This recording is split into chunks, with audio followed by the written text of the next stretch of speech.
Hey, this is Dr. Ben Weitz, host of the Rational Wellness Podcast.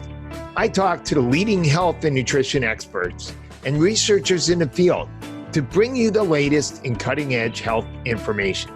Subscribe to the Rational Wellness Podcast for weekly updates. And to learn more, check out my website, drweitz.com. Thanks for joining me, and let's jump into the podcast. Hello, Rational Wellness Podcasters. Today, we'll be talking about how to lose weight and improve your health with Dr. Jessie Hehmeyer. Dr. Jessie Hehmeyer, or Dr. H, is the founder of Well Empowered, where she practices data-driven, outcome-oriented functional medicine. She's a doctor of chiropractic, an Institute of Functional Medicine certified practitioner, a licensed dietitian, nutritionist, and a certified nutrition specialist. She's also an expert in the fitness industry, and she also has a bachelor's from UCLA. Very interesting, Dr. H, because we have a lot in common. I have a BA in philosophy from UCLA. I'm a doctor of chiropractic, IFM certified, and also an expert in exercise with a background in bodybuilding and powerlifting and fitness training. So welcome, Dr. Hehmeyer, to Rational Wellness. It's a pleasure to be here with you, Dr. Weitz. It's funny. We've been living parallel lives. I love it. So what are some of the biggest challenges that clients have when trying to lose weight these days? Oh my goodness. Well, where do we start, right? But I would say challenges and barriers. There are a number of different things we could say about challenges and barriers. And fundamentally speaking, my experience is perhaps the biggest challenge is that people were born in to a force field, I like to call it, a force field in this area that really doesn't serve them, right? And by force field, I mean a variety of inherited conversations and perspectives that are not a good match for the outcomes people are devoted to. And the number one, there are quite a few, but the number one conversation that is a really a big barrier for people triumphing in this area of their life is a conversation that collapses morality with what people are doing or not. And by that, I mean, food is good, food is bad. Oh, I cheated over the weekend. Oh, I shouldn't have that. Oh, I should have that, right? All of that is the language of morality. And that perspective is one that keeps people locked in a cycle of shame and it interferes with people's ability to actually get clear that what we're doing or not doing produces certain outcomes.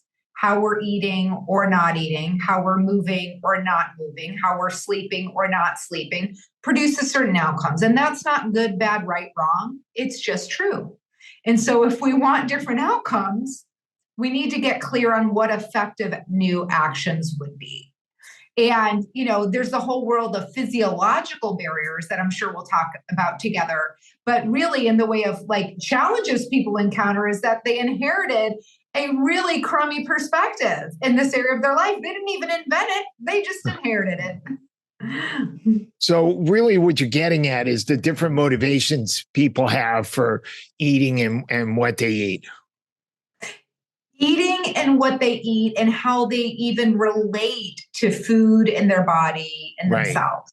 Yeah, which is really a big deal. It's a big deal for people. It's the diet industry isn't the size it is for no reason. And these new weight loss drugs aren't going gangbusters for no reason, right? It's because people are really struggling.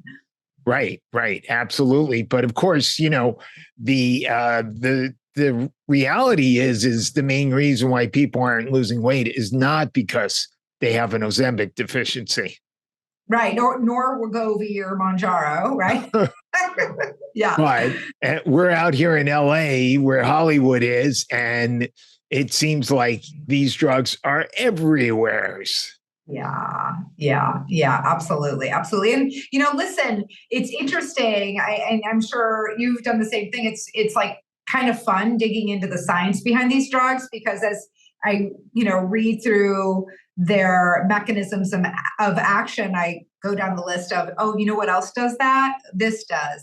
Fiber does that, and fat does that, and movement does that. And, it's like we actually have all of the tools we need to support the physiology in such a way that the side effect is weight loss. We really do.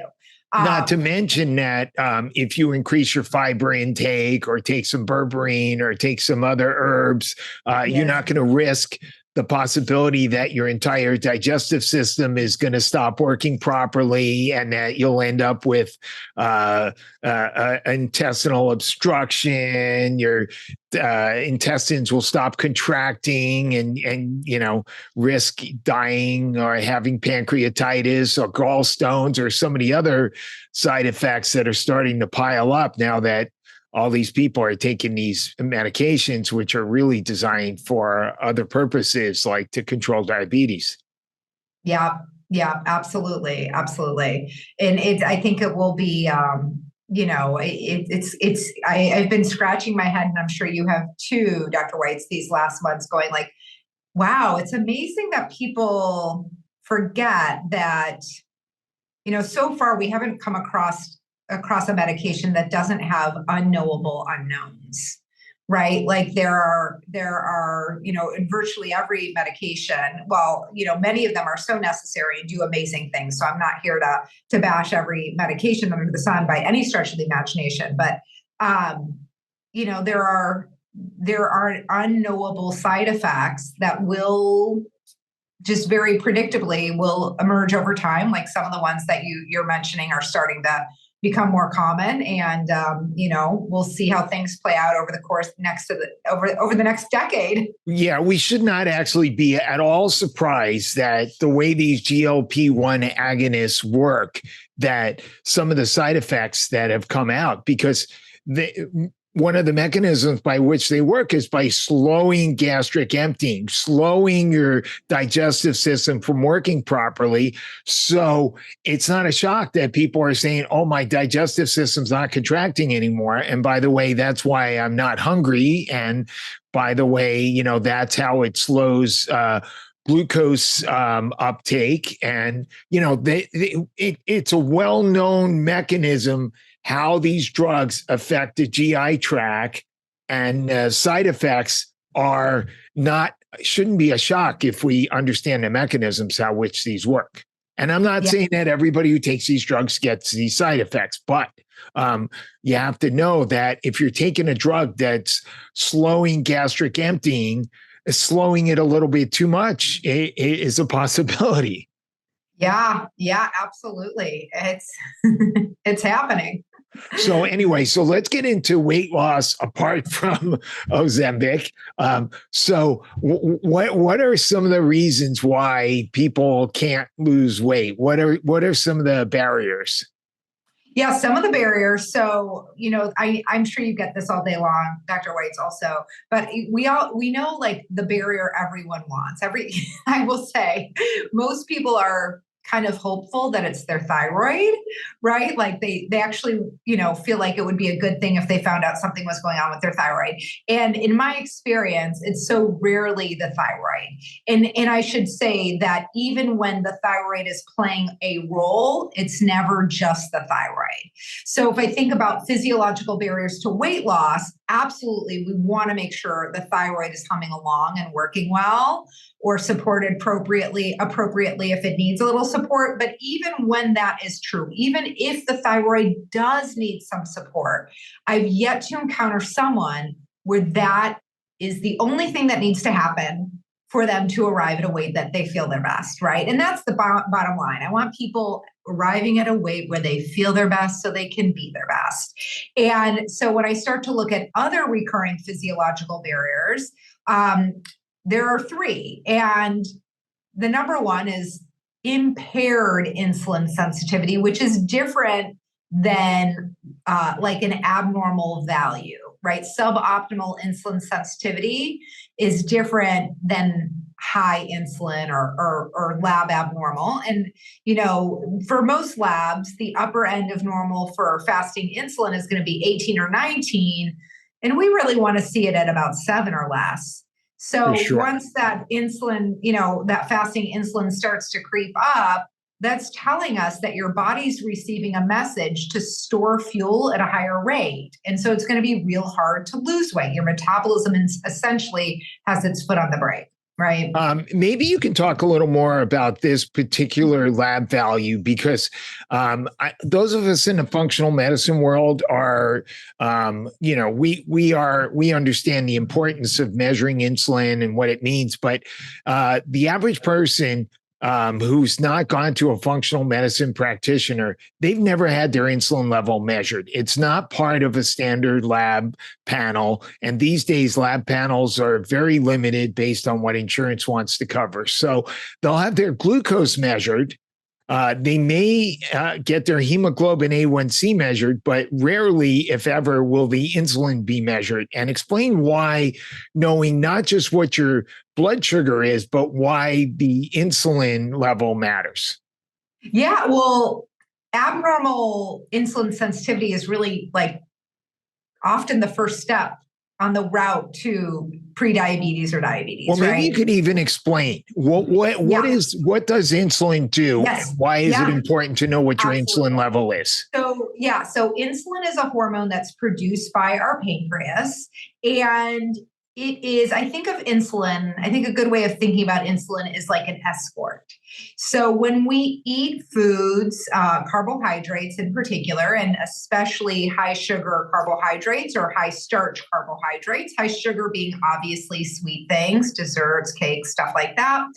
Starchy being things like white rice or pasta or bread or white potatoes. All those starchy things have the same impact on our blood sugar as the sweet things. So our blood sugar goes up with these carbohydrates, and insulin's job is to take that sticky glucose molecule by its hand, walk it over to a cell door, knock on the cell door opens up and absorbs the glucose.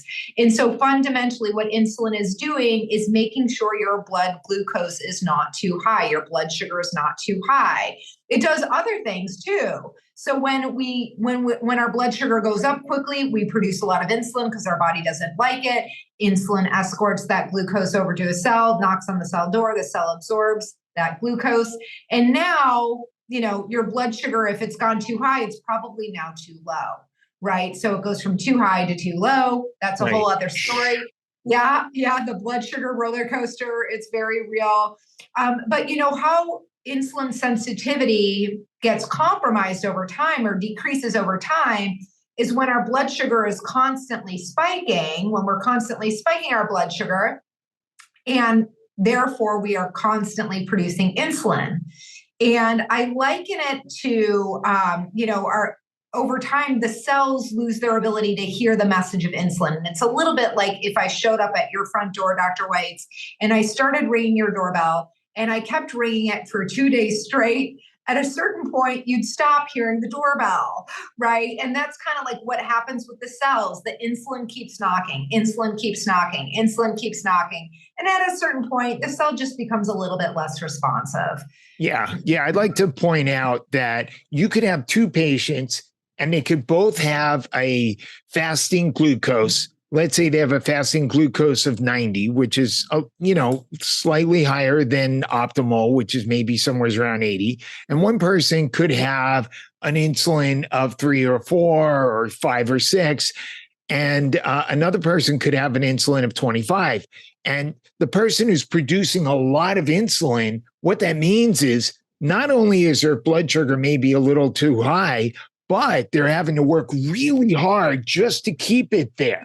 So that person's in worse shape than the person who's not using a lot of insulin, because the reason why they have to use a lot of insulin is because the cells are no longer responsive to insulin. And we refer to this as either having decreased insulin sensitivity or increased insulin resistance. And so that's the process that eventually leads to diabetes.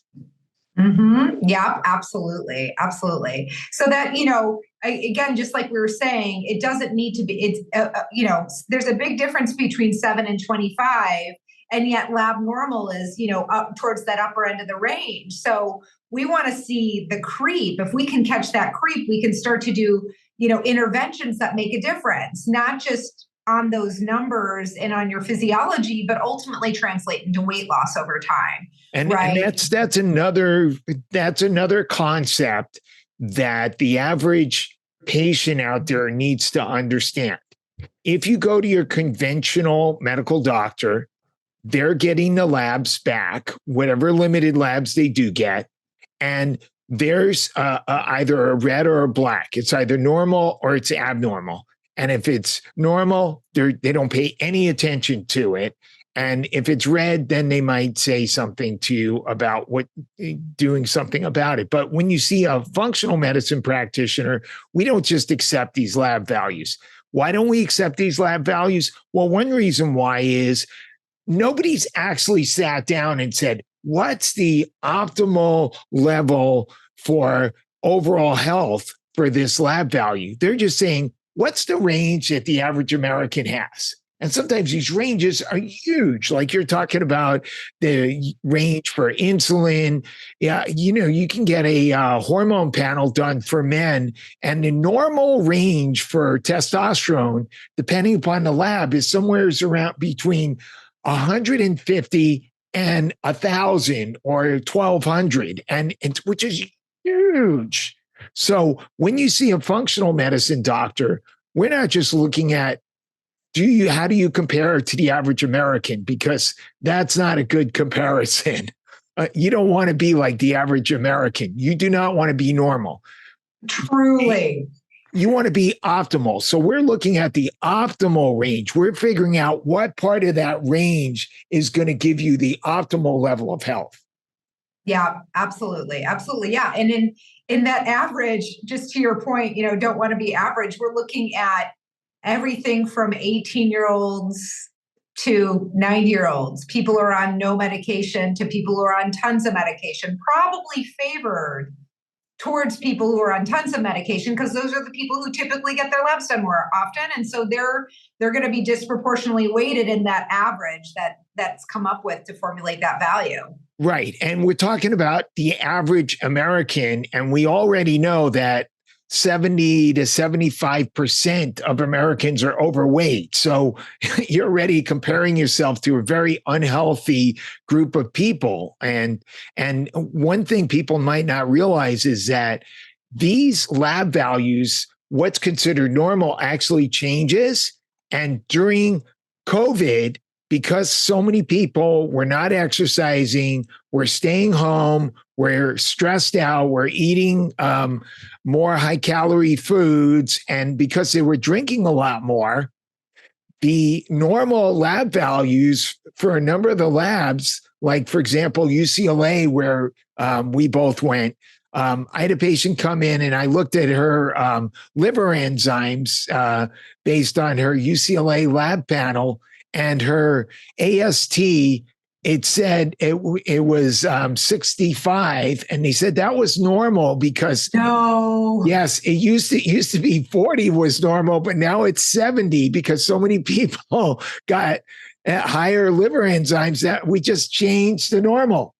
Does that mean 70 is now okay? No, it's just you're just comparing yourself to the average American. So this is why looking at normal lab values is not a good way to try to focus on improving your health. Yeah, truly. That makes me think of my aunt used to joke that if, when her check engine light went on her car, she just was going to put a piece of black tape over it. It's like, problem solved. Just change the range. It's fine. There you go. Exactly. So let's get back to weight loss. So what kind of dietary approach do you like or do you recommend? Does it depend on the person? Do you recommend low carb, low calorie, paleo, keto, vegetarian? What's your way of handling the optimal dietary approach? Yeah. Well, so I would say, yeah, it does depend. So it does depend on the people. I can tell you things that I don't vote for. So I don't vote for vegetarianism. I would love to for the planet's health. I just find that it's typically not the right fit for people's health, right? So I am definitely vegetable forward.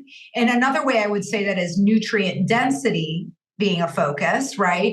But I definitely, I look at the person in front of me, and when I work with people, I actually have them track their nutrition, and I have them track for a couple of weeks so that I can get a realistic perspective of what life looks like for them according to how social they are, their life commitments, work, all the stuff, right? And then based on that, we start to talk about and create together their path forward. I'm a big believer that people need to be a part of their health journey, right? As opposed to, I'm the doctor, I know best. We're here to guide people. And yes, we have a lot of information, but it's only going to be useful for people if the people are able to understand why it's useful and also start to take new actions. So in this partnership, basically it's kind of like I'm consulting. Okay, here are the actions that I see as useful. Let's talk about your next step.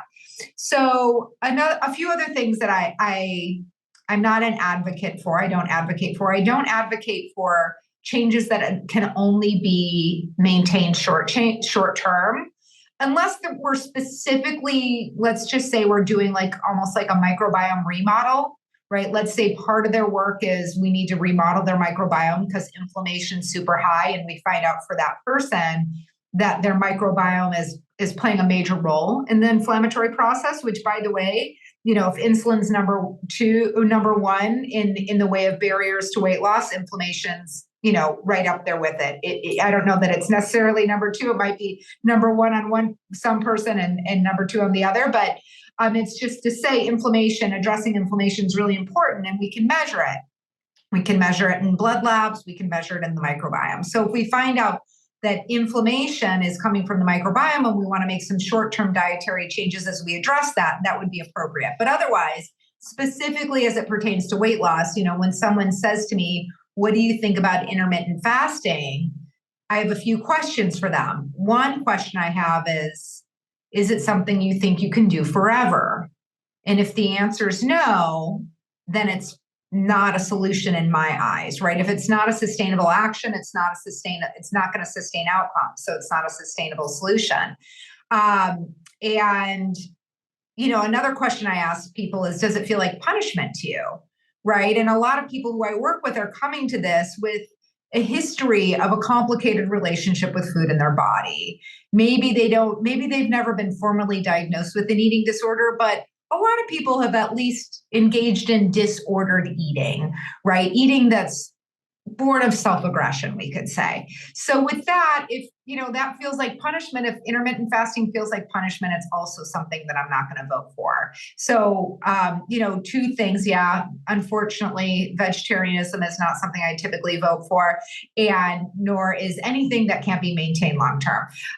But eating for blood sugar stability, you and I know this really means eating whole foods, making sure you're getting protein, making sure you're getting fats that actually are anti-inflammatory, making sure you're getting nutrient-dense vegetables. And for most people, it does involve getting some kind of, getting a little mixture of something like a whole grain or lentils. And that last category is the one that I might decide is not the best fit for the person. So in other words, things like beans or grains, they can be, they do affect our fasting glucose a little bit more than the non-starchy vegetables and the like. So if someone is at a metabolic disadvantage coming into our work, meaning their insulin's very high, their inflammation is very high, we might at least initially really start with a low to no grain approach so that we can help their physiological like resilience, rebalance them. And then we might bring some in a more moderate way. Right. Okay. How much do calories matter? They matter, but they're not the whole story. Okay. So I like to say the law of thermodynamics is real. So you can eat a very nutrient dense, have your food be very nutrient dense. And if you're eating 3,000 calories and you only need, 1,600, you will gain weight. But all calories are not created equal. So yes, calories are part of the weight equation, but how our food affects our hormones, so insulin being one, also our satiety hormones, also our hunger hormones. Related to insulin, I would think about cortisol, our stress hormone, right? So how food affects our hormones is going to affect our weight. And then also whether a food is contributing or to inflammation, promoting inflammation. That's the third way it can affect our weight. So we have calories, hormones, and inflammation. Those are the three ways that our food affects our weight. So how do we manage the hormone part of it, especially as related to hormones that affect appetite and satiety and things like that? Yeah, well, I can tell you one of the things we definitely don't want to do is a thing that was like the thing to do when I was at UCLA, which was no fat, like fat-free eating. Oh my gosh, I just like want to close my eyes and grimace, right? It was the worst thing we could have done. Well, maybe not the worst, but it was bad. So we definitely do want to eat fat, right? Because fat promotes the production of cholecystokinin, which is a satiety hormone. So we do want to eat fat when we eat. We don't want to eat carbohydrates alone because eating carbohydrates alone lead to that blood sugar roller coaster you and I were talking about. Blood sugar up, blood sugar down. When blood sugar's down, we're super hungry. So we don't want to do that. We want to eat fiber. Fiber promotes satiety, right? It stretches our stomach actually, like because it expands, and that causes us to feel satiated.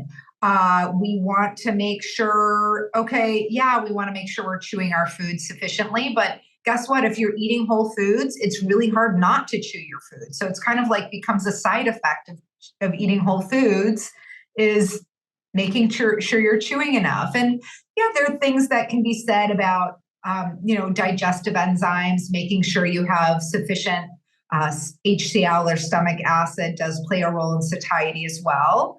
But those are some of the things we can do nutritionally on making sure we're having protein. Protein promotes satiety, helps keep our blood sugar levels stable. Mm-hmm. What are the most important satiety hormones? Most important satiety hormones. So leptin and cholecystokinin are the most important satiety hormones. And, grillin is really kind of our only hunger hormone. So we've got more on our satiety side than we do on the hunger side, which is good news. Oh, okay. What makes grillin go up? Well, I mean, the blood sugar roller coaster will, right? So the eating any kind of carbohydrate dense meal, blood sugar goes up, blood sugar goes down, the ghrelin would go up then. Not having fat, which also is, even if you had protein and carb, you'd be better off than just carb alone. But even without that fat, you're going to have more readily produce the ghrelin there also. Are there ways to specifically modulate ghrelin and leptin to balance things off? Like, are there supplements or are there other strategies that can help us with that? Well, definitely. I mean,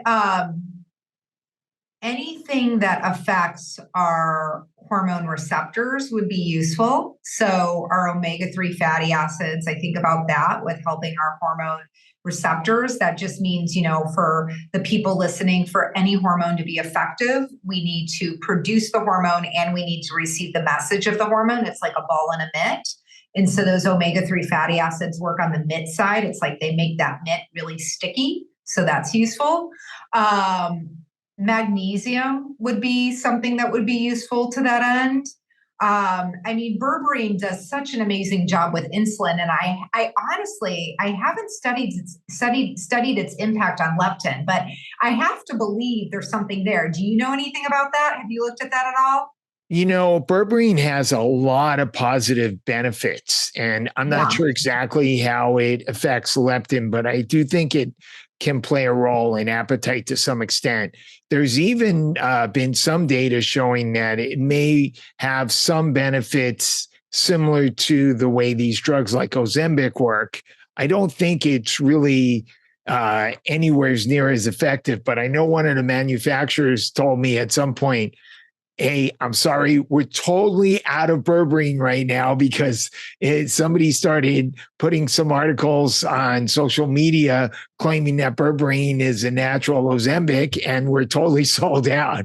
But it definitely does not have the same effect from my experience or everything I know about it. I don't see that drastic slowing of gastric emptying and things like that. So definitely not, but it does really play a big role in improving insulin sensitivity. Yes, definitely. And it's been shown to work similar to the way metformin works.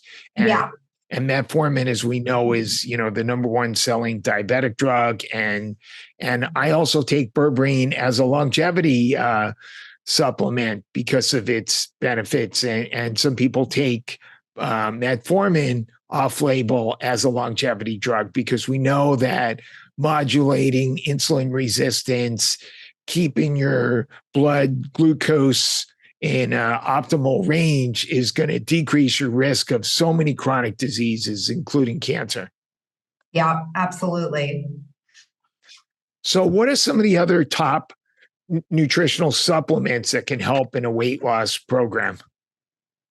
Well, I definitely take a specific to the individual approach, right? So when I work with anyone, I'm going to be, first of all, gathering information through conversation, right, and then gathering data through labs, right? You were saying, Dr. Weitz, so many labs are pretty rudimentary and insufficient. And, I'm sure like you, right? When I send people to go complete their labs, I let them know, like, you're going to feel like you're donating blood, right? We're getting a lot of information, not because it's cute, because it's actionable, right? And we're not throwing darts here. We're going to test. We're not guessing, right? So, By the way, I'd just like to say, this is something I've said many times in many podcasts, is so many people go to their primary care doctor and they get this very limited set of labs. Essentially, to get a CBC, they get a chem screen, or it's sometimes called the metabolic panel, very limited set of labs. Maybe they'll throw on a basic lipid panel, and that's about it. And of the range of different labs, it's about this much. And yet they think they had every test done that could possibly be done. Right. And so, if you see a functional medicine practitioner like you or me, there are so many other important things that need to be tested in the body, like your vitamin D level and your omega-3 level and your red blood cell magnesium level and your advanced lipids and your advanced metabolic panel and your full thyroid panel and your hormone panel. And if you're not getting those done, you really have very little understanding of what's going on with your physiology and metabolism. Definitely. Absolutely. Absolutely. And, to kind of like think about what are some recurring themes, right? The third, we talked about insulin, we talked about inflammation as barriers to weight loss. And the third thing that I'd say is, a very technical term, detox pathways gunked up, right? Detox pathways that aren't working well. And those I kind of look at that in a few different ways, but one of the things that has me think about that is when there are certain nutrient insufficiencies or deficiencies, when B12 and folate are on the low end, or when homocysteine is high, right? So, or when glutathione is low. Exactly. So all of that. How many patients have gone to their primary doctor and had their glutathione level measured? Never. Right. Yeah, exactly. You'll appreciate this. At one of our IFM conferences, there was a woman who was, and like, yay for her. She was transitioning from mainstream medicine to, functional medicine. And so she was in the learning process and she was learning a lot of terms she hadn't encountered before.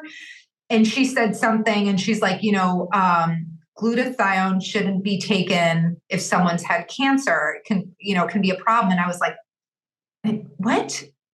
And I'm like in my head trying to figure out what she's talking about. And then later I'm like, oh, she's thinking about glutamine, right? Like, yeah, it's, there are some concerns that glutamine could be contraindicated, but glutamine is very different than glutathione, right? Absolutely. So, it's just to say that, yeah, it's in, there are a lot of wonderful things that mainstream medicine does, but this area is not, it's just not part of their toolkit. No, absolutely. Especially when it comes to things like cancer. Yeah. Very likely to hear, don't take anything under any circumstances because, vitamin C could kill you, but, don't worry about this chemotherapeutic drug that's going to put you at the edge of towards death. I should say. Anyway, intermittent fasting is an interesting one. You mentioned that and how you're not necessarily a fan of that, especially if people don't do it. It's just so interesting that I've been involved with health and nutrition counseling for a long time, like 35 years. And I remember when I first got into it, the absolute Bible was the reason why everybody's gained so much weight and can't lose weight is because they don't eat breakfast and then they eat too much for dinner and they're overeating and their blood sugar is erratic. And the Bible is you have to eat within an hour of waking up. You have to eat breakfast. That's the key to weight loss. And it's just so interesting how now the key to weight loss is skipping breakfast again. It is funny. I mean, it's in that I think is, one of the problems is, people are not getting curious about the details for the individual, like the person in front of you, rather than, instead it's the one size fits all approach. Mm-hmm. So let's see. Are there any other important things that you would like to talk about in your weight loss approach? One thing I would say is, for your listeners out there, anyone who's struggling with this area of life, I really invite you to do two things. First of all, I invite you to get very clear on why mastering this area of your life is so important to you, right? In other words, imagine a future where this area of your life is handled, like you have the outcomes you care most about, and you actually are able to produce them and sustain them reliably with ease, right? Ease doesn't mean you're not thinking about it. It just means you're not struggling. Like you're just doing what needs to be done to get the outcomes, right? So one is imagine that future and imagine what would become available for you in your life. Because I really find when people get clear on their why, things start to open up. Doorways start to open up, new actions become available that were previously challenging. So that's one thing. And then the next thing is really, I invite those very same people to start engaging in an inquiry of, what's the best choice I can make right now? What's the best choice I can make right now? And if people are playing that game, if you're playing that game in earnest, you'll start to make better choices one at a time. Better's not perfect, but better's better, right? Having two pieces of pizza instead of 5 is a better choice.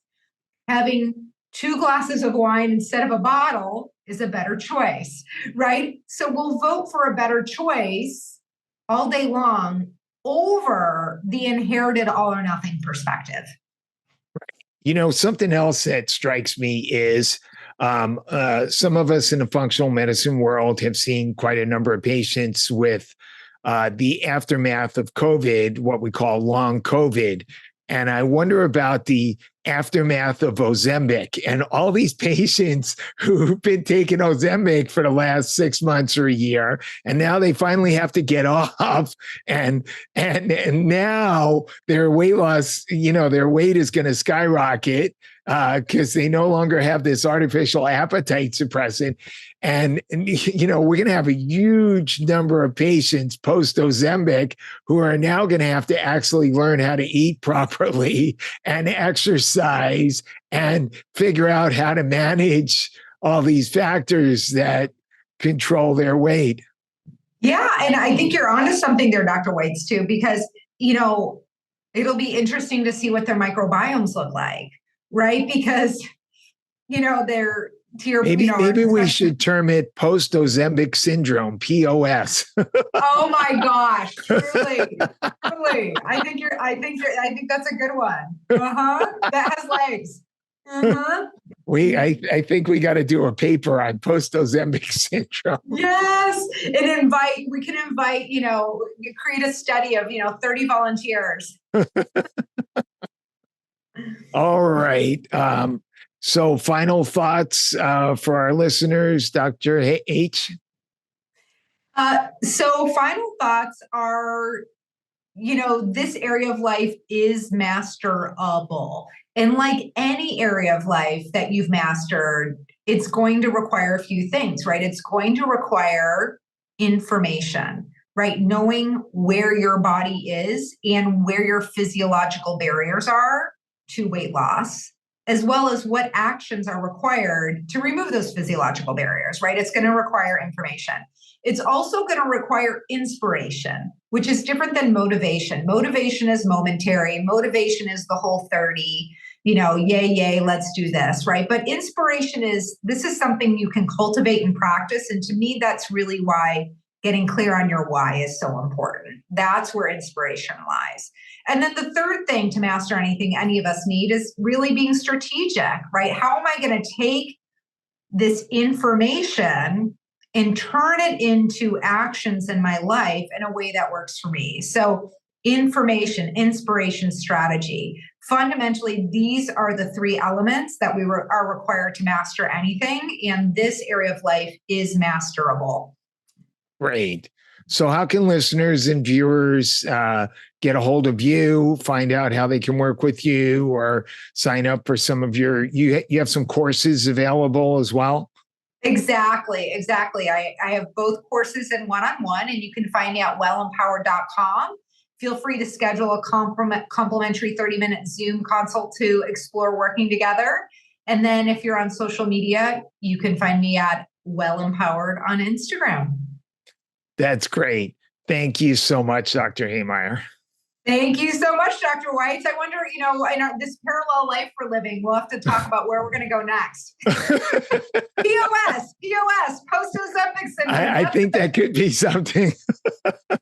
Thank you for making it all the way through this episode of the Rational Wellness Podcast. For those of you who enjoy listening to the Rational Wellness Podcast, I would certainly appreciate it if you could go to Apple Podcasts or Spotify and give us a 5-star ratings and review. That way, more people will discover the Rational Wellness Podcast. And I wanted to let everybody know that I do have some openings for new patients, so I can see you for a functional medicine consultation for specific health issues like gut problems, autoimmune diseases, cardiometabolic conditions, or for an executive health screen, and to help you promote longevity and take a deeper dive into some of those factors that can lead to chronic diseases along the way. And that usually means we're going to do some more detailed lab work, stool testing, sometimes urine testing, and we're going to look at a lot more details to get a better picture of your overall health from a preventative functional medicine perspective. So if you're interested, please call my Santa Monica Weitz Sports Chiropractic and Nutrition office at 310-395-3111 and we can set you up for a new consultation for functional medicine. I'll talk to everybody next week.